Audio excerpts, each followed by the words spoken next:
नमस्कार, पाटील्स किचनमध्ये आपल्या सर्वांचं स्वागत आहे।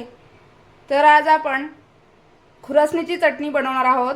खुरासणीची चटणी बनवण्यासाठी इथे मी 1 वाटी खुरासणी घेतलेली आहेत, वाळवलेली सुकी मिरची घेतलेली आहे, 15 ते 20 लसणाच्या पाकळ्या घेतलेल्या आहेत आणि इथे मी चवीनुसार मीठ घेतलेलं आहे।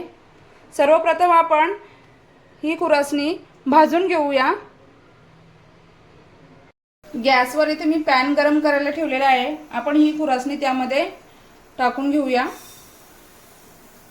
आणि खुरासणी तडतडेपर्यंत आपल्याला भाजून घ्यायची आहे।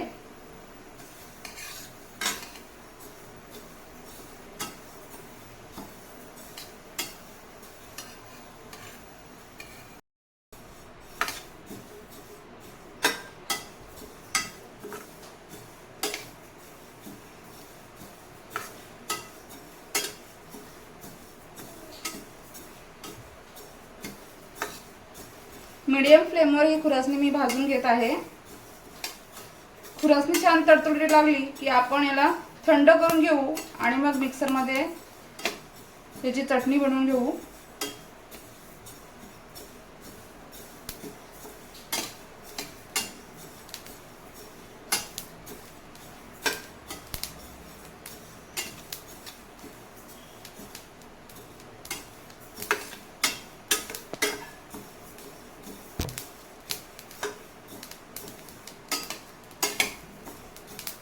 खुरासणी आपली हळूहळू तडतडायला लागलेली आहे।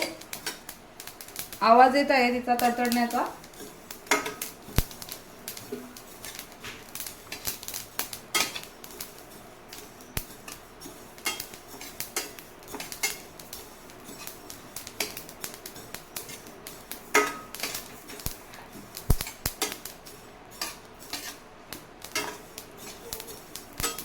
खुरासणी भाजून झालेली आहे आपली। आपण हिला थंड करून घेऊ। खुरासणी थंड झालेली आहेत आणि इथे मी थोडे थोडे लसूण सुद्धा भाजून घेतलेले आणि ही मिरची सुद्धा भाजून घेतलेली आहे।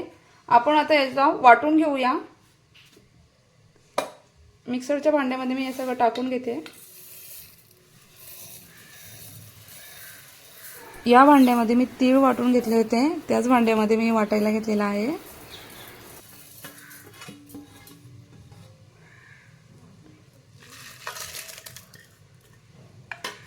लसूण आणि चवीनुसार मीठ घेतले आहे, ते सुद्धा मी यामध्ये टाकत आहे। आपण या सगळ्याला वाटून घेऊया म्हणजे आपली चटणी तयार होईल।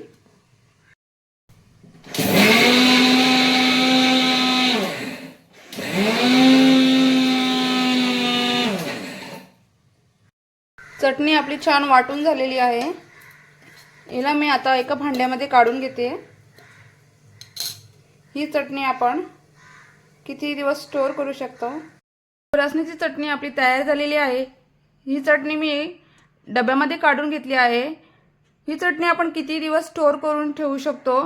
चटणी भाकरीसोबत खूप छान लागते आणि तुम्ही चपातीसोबत सुद्धा खाऊ शकता।